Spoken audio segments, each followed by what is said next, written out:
three tales from the upper world.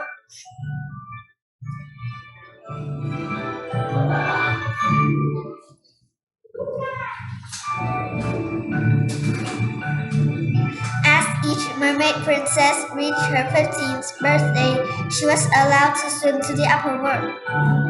Before her journey, each sister promised to tell the others what she saw the next day.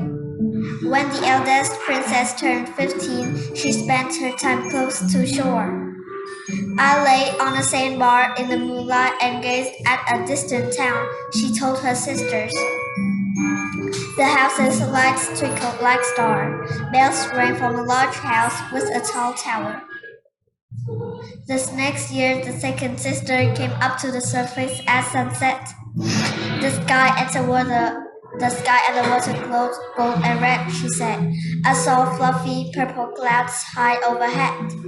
A flock of white swans flew just above the water toward the setting sun.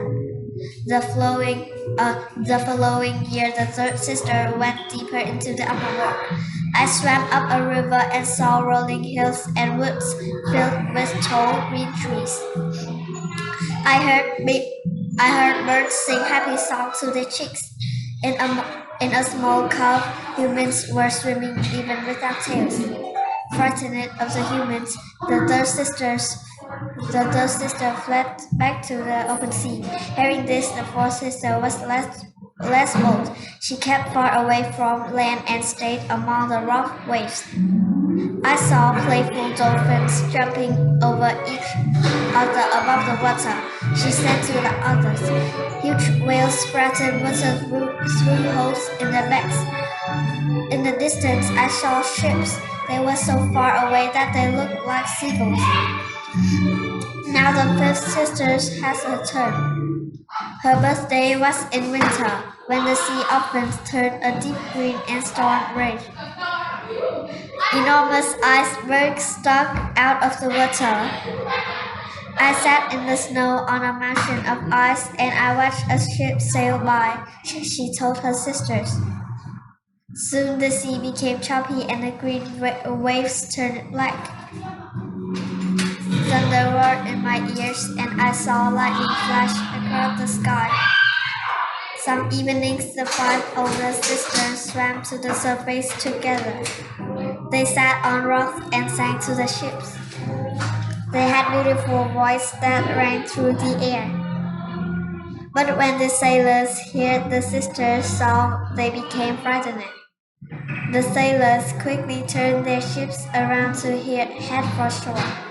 After years went by, humans told stories of the singing sister.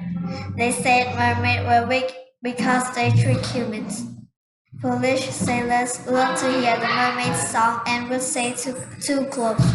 Then their ship would crash into the rocks. None of these stories were true. The sisters did not want to hurt anyone. They just loved to sing. But the five mermaids eventually lost interest in the upper world and they spent less and less time singing to the ships. For the sea folk, there was no place as nice as their home at the bottom of the sea. The Sea Kingdom was the best place to live and always would be. For 5 years, the little mermaid listened to her sister's tale. She longed for her own adventure in the upper world. Oh, how I wish I were 15, she cried. I know I will love the world up there and all the humans in it.